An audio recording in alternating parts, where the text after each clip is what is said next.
Muito boa tarde, seja bem-vindo ao Gabinete de Imprensa, numa semana marcada pela vitória do Benfica em Aveiro, frente ao Tondela por 4-0, e a vitória a meio da semana, terça-feira, frente ao Galatasaray por 2-1. Boa tarde, José Nuno Martins. Boa tarde, João. Temos aqui alguns temas para recuperar. Vamos começar por uma entrevista de Maxi Pereira, uma entrevista à revista Dragões, que se sente, diz o jogador do Porto, mais valorizado no Porto do que no Benfica. A minha pergunta é: acha que aqui na Luz valorizaram um pouco o Maxi Pereira? Era só o que faltava. Vimos com essa. Realmente, João, embora sejam realmente muitos, sejam demais os comentadores escovados que atacam o Benfica à torto e a direito em muitas circunstâncias e dos dias, e que esse seja o nosso...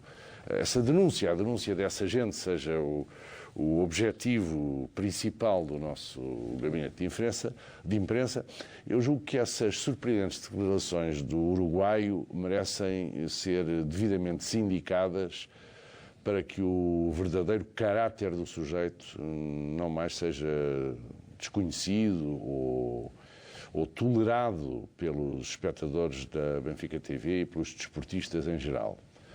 No caso deste artista, João, é preciso ter realmente muito pouca vergonha para vir agora vomitar afirmações tão fora de propósito e tão injustas, e mostrando uma tão grande falta de caráter. O jogador chegou ao Benfica com 23 anos, sendo que o único historial no futebol profissional que ele tinha eram 6 anos num defensor qualquer coisa. Defensor Sporting. Sim, defensor qualquer coisa, que é um clube zeco da Primeira Liga Uruguaia, onde, obviamente, o sujeito jamais tinha ganhado qualquer título. Ele veio na época de 2007, 2008, e como qualquer reforço que chega ao Benfica, foi aqui acolhido da melhor forma, da melhor maneira. Era um jogador sem qualquer experiência na Europa e que, no final dessa primeira época, somou logo 36 jogos com a camisola do Benfica. E nas épocas seguintes foi utilizado como uma das peças básicas da equipa. Em 8 anos, o rapaz fez aqui 333 jogos, João. Ganhou 10 títulos, dos quais 5 taças da Liga, 3 campeonatos, uma taça de Portugal e uma supertaça. E ainda esteve em 2 finais europeias que o treinador do Benfica nos fez perder. Era também... Bem, e o árbitro do jogo de Sevilha também ajudou à festa. Era também subcapitão e foi capitão em alguns jogos do Benfica, portanto nunca foi desvalorizado. Jamais foi desvalorizado enquanto aqui esteve. E agora, depois de estar apenas 3 escassos meses no Clube das Antas, já diz que é mais valorizado por eles e que ainda quer vir a ter lugar no pequeno museu de cera que eles lá têm. Há realmente pessoas, João, certas pessoas, que se contentam com muito pouco. Ao fim de 3 meses, o rapaz aprendeu a escola toda. E há algumas declarações, tive o cuidado de também pesquisar, e recordo, em 2014, por exemplo, um ano antes de trocar o Benfica pelo Porto, Maxi fez uma declaração onde dizia: estou muito grato ao Benfica e quero continuar. Se recuarmos ainda menos o tempo, e já neste defeso, numa entrevista, Os Segredos do 34 ao Helder Conduto, a pergunta era se aquela ideia do colinho, se era realmente real. O que é que ele respondeu? A resposta de Maxi: podíamos ver os anos em que o Porto foi campeão. Sabes? O que se vê é que, afinal, ele muda o discurso como melhor lhe convém, João. Quando está no Benfica, quando esteve no Benfica, espero que nunca mais cá volte, diz que está muito grato ao Benfica. E entende-se porquê. Sem o Benfica, ele nunca teria sido ninguém na vida. E ainda ontem, ao fim de 10 jogos, num clube que nada fez por ele, já está a sonhar com ladrões, dizendo que no Porto é que vai ganhar a Champions, calcule-se. Enganou-nos bem. Há aqueles que, como eu, pensavam que ele jogava assim, que corria assim, só por amor à camisola, como eu me enganei. Por isso, pela minha parte, quero deixar bem claro: primeiro foi a mudança para o Porto. E agora, com palavras destas, está completa e definitivamente ultrapassado qualquer prestígio, qualquer consideração que tivéssemos por Maximiliano Pereira doravante aqui na Luz, onde foi herói, passou a ser e para sempre uma persona verdadeiramente non grata. Este é então o primeiro tema e vale a pena sublinhar que a gratidão não tem preço. Continuamos em tons de azul, Pinto da Costa e uma frase: o Benfica não negou nenhuma das acusações. Pinto da Costa, aproveitando a boleia dos sportinguistas, volta a atacar o Benfica, utilizando também a revista Dragões, e esta afirmação: o Benfica não negou nenhuma das acusações. Que comentário podemos fazer a esta frase? Bem, além da frase, eu faço um comentário genérico à revista. A revista, há uma revista que é uma revista oficial do Porto, ao dedicar tanta matéria ao Benfica, esta semana seguramente vai esgotar.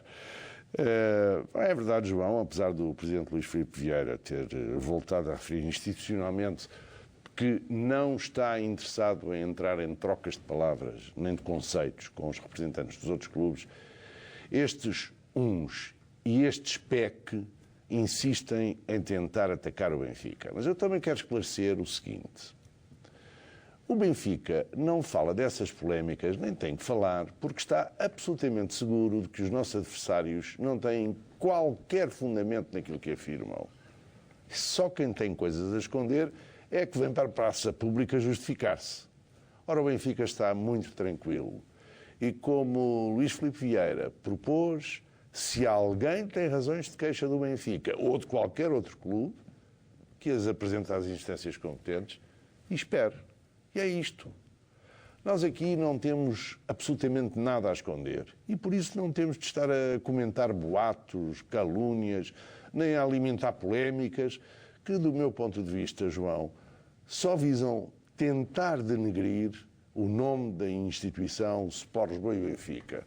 Mas o que eu achei espantoso, mais espantoso e mais descarado, era o próprio título do artigo onde o Pinto da Costa fez estas declarações. Os intocáveis, calcule-se. Mas como é que um clube que esteve envolvido no maior escândalo de corrupção na história do futebol em Portugal ousa fazer uma notícia na sua revista oficial com o título Os Intocáveis, a propósito de putativas questões de justiça? O Benfica, comparado com qualquer outro clube em Portugal, quanto ao desempenho desportivo, é realmente intocável em termos da sua grandeza e da sua glória. Ponto final. Agora, quanto às questões da justiça, que estão em sede de justiça, ele e os outros que não se precipitem e que não venham tentar tapar o sol com as peneiras. No fim dos inquéritos que estão já em andamento, logo se verá de que lado está a razão. Ponto final e, se me permites, parágrafo. Vale a pena recordar que o Porto foi condenado na Justiça Desportiva.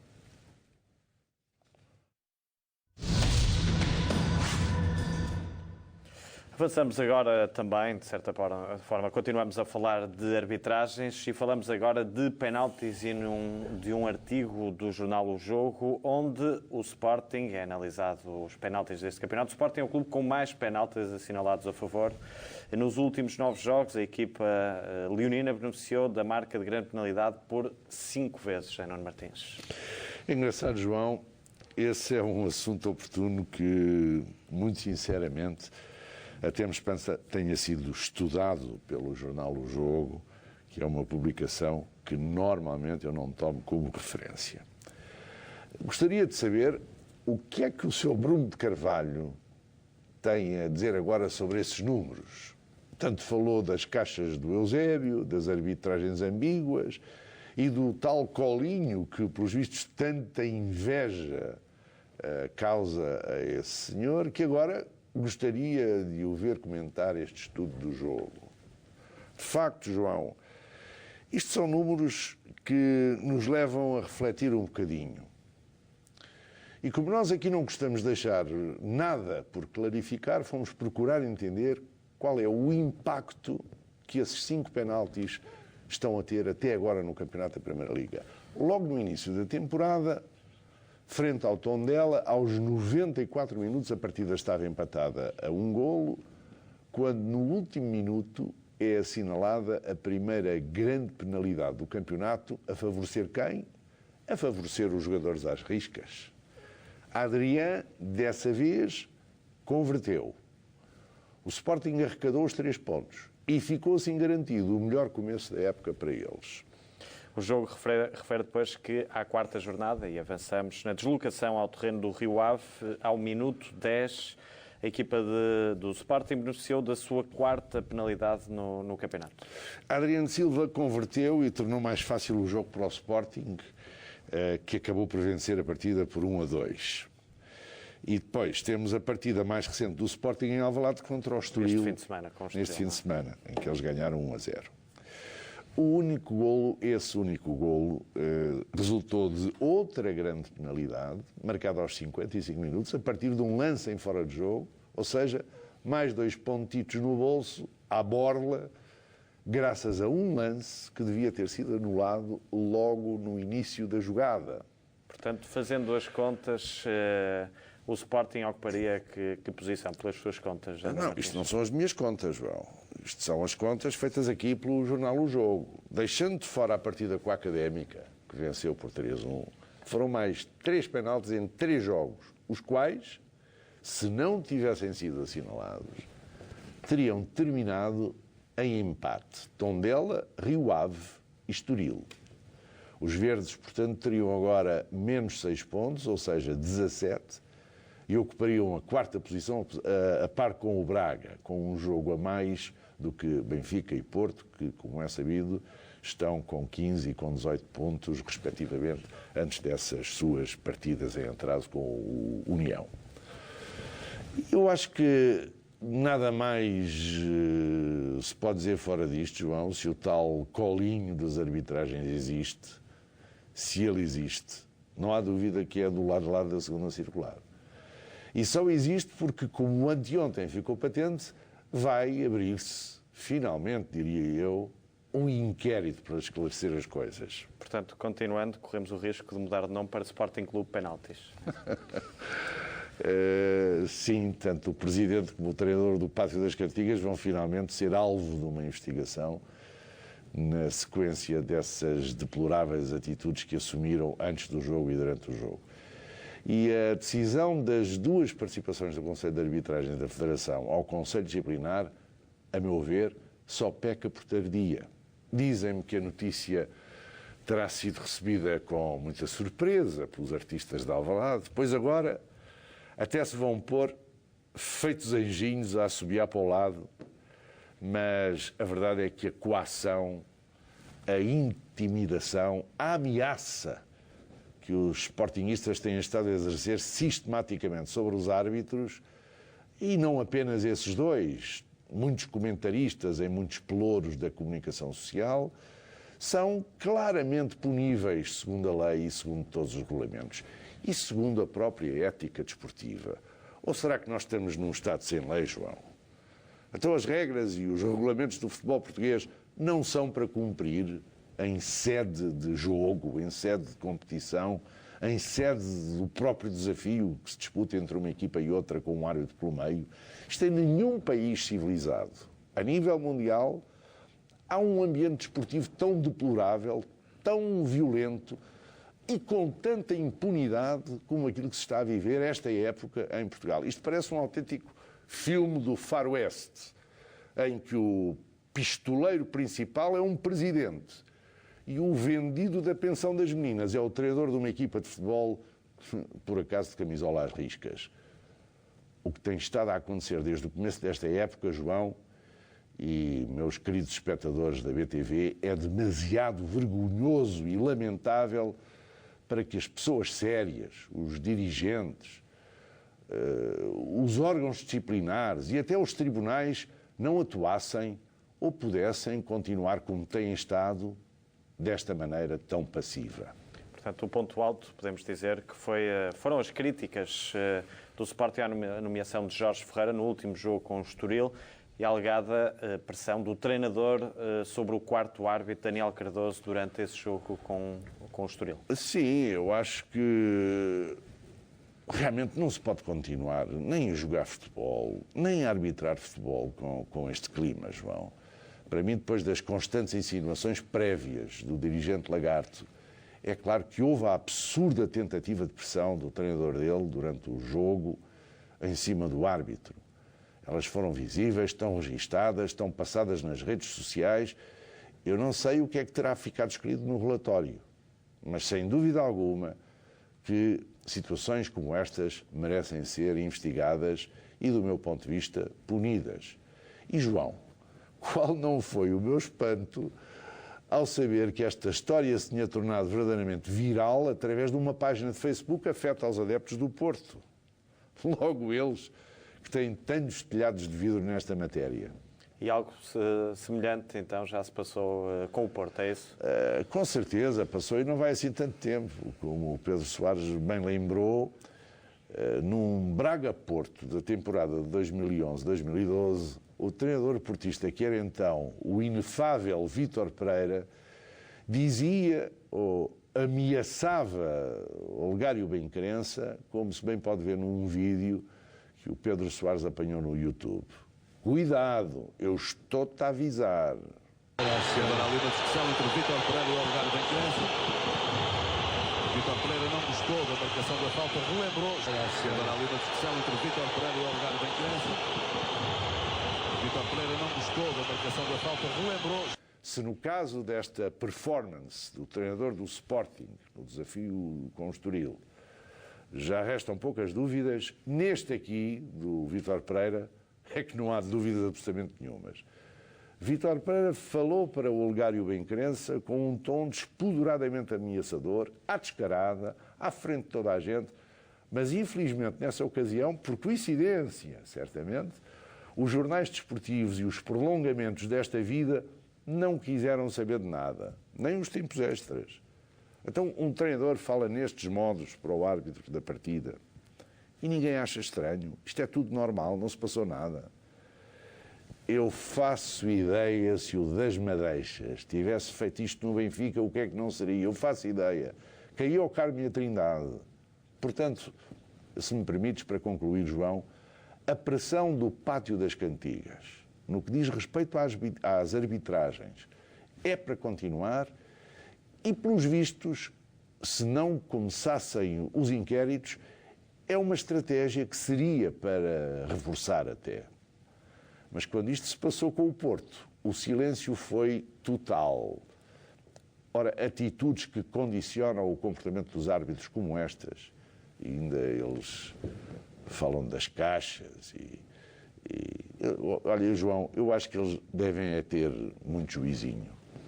Fechamos então este capítulo e vale a pena recordar também aquele lance de Augusto Inácio quando era adjunto do Porto e aquela peitada a um fiscal de linha, não é? Num jogo frente ao Benfica. Bom, o melhor de tudo foi aquela corrida de 100 metros do Pratas, lembras-te? José Pratas numa final da Supertaça. À frente daquela malta de arruaceiros que corria atrás do pobre homem. Como diria o Vítor Espadinha, recordar é viver, não é?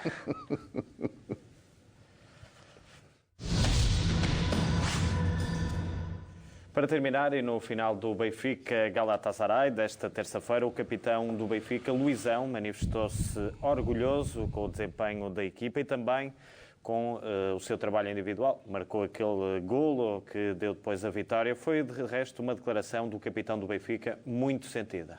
João, eu acho que foi um depoimento verdadeiramente impressionante do Luizão.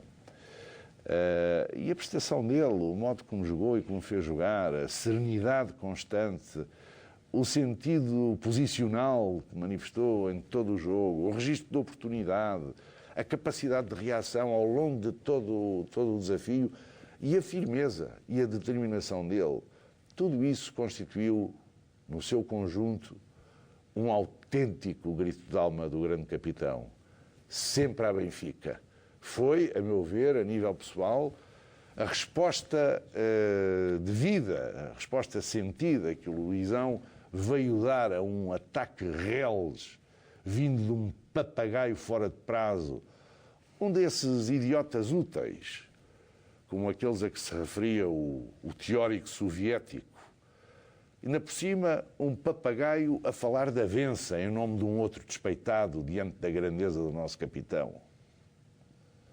Jogo impressionante este do Luizão, em quase todos os lances, em todas as suas intervenções. Ainda por cima, coroadas, primeiro com a assistência subtil no primeiro gol de Jonas, não esqueças isso, e depois com o segundo golão, um golão à ponta de lança. Isto a nível coletivo.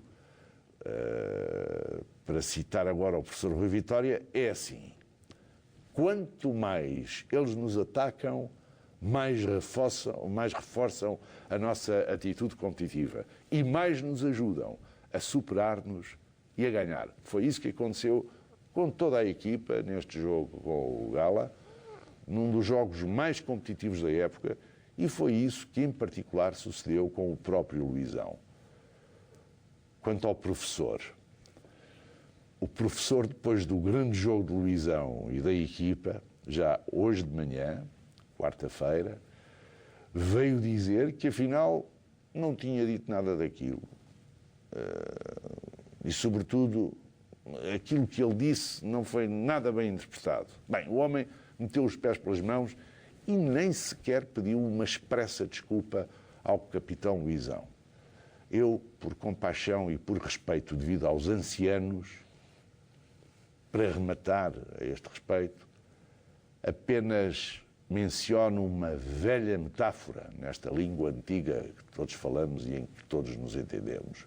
Meu caro professor, quem não quer ser burro, que não lhe vista a pele. José Nuno, terminamos os temas de hoje, mas ainda temos alguns minutos e vale a pena focarmos nesta vitória do Benfica. É uma vitória importante, é daquelas vitórias que marca uma temporada, podemos dizê-lo, e marca tanto do ponto de vista económico, naturalmente, com a conquista e com a inerente passagem aos oitavos de final, que está quase a acontecer, não é? E também a forma como o Benfica venceu tem aquele 2-1 a terminar com 10 jogadores.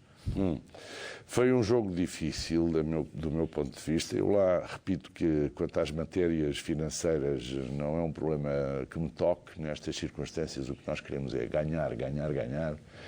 Mas realmente foi um jogo simbólico. São muito raras as ocasiões em que o Benfica tem defrontado equipas turcas vitoriosamente, em primeiro lugar. Depois, o Galatasaray aparece aqui com uma das mais competentes equipas que eu me lembro ver jogar no futebol turco.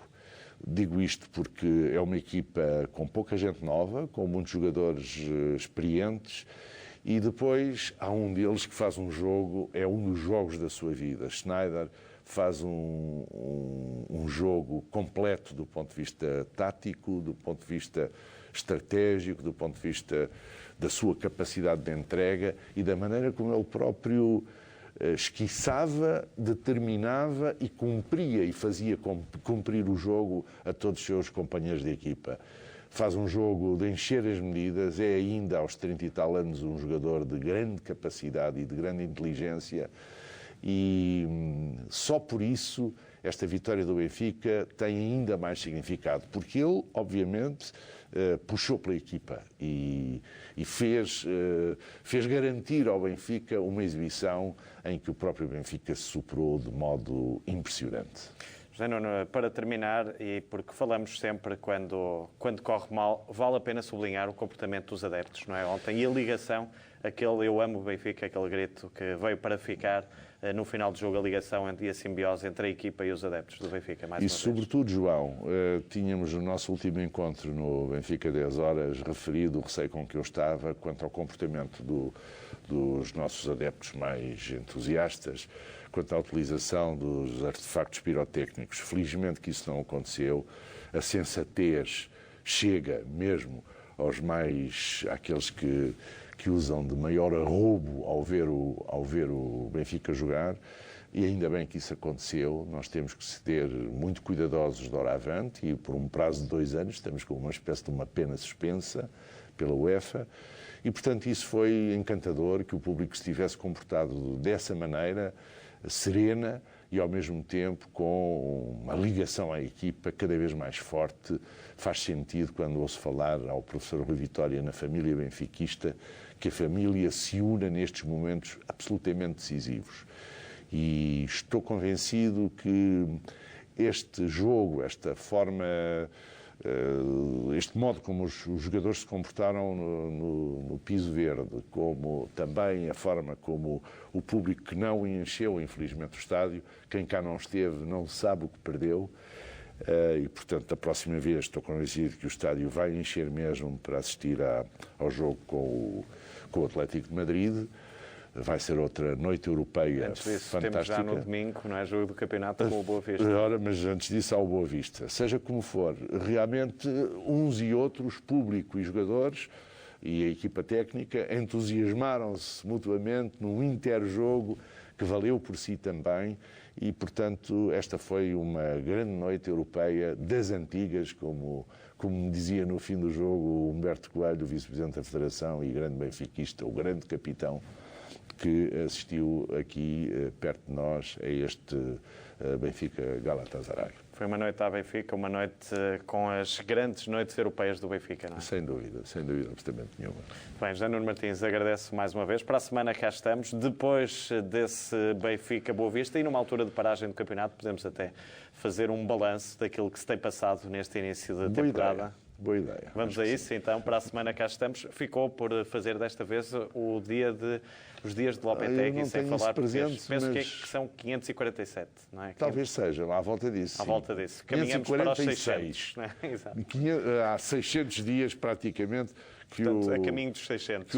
A caminho dos 600, dias em que o treinador do Porto não sabe, nem se esforça por falar na língua portuguesa. Muito bem, é mais um desafio para a semana, uma semana depois desse jogo do Benfica com o Boa Vista. É um jogo que se realiza, então, no domingo às 4 da tarde, naturalmente, com o carimbo BTV. Tudo neste Gabinete de Imprensa. Tenha uma boa tarde.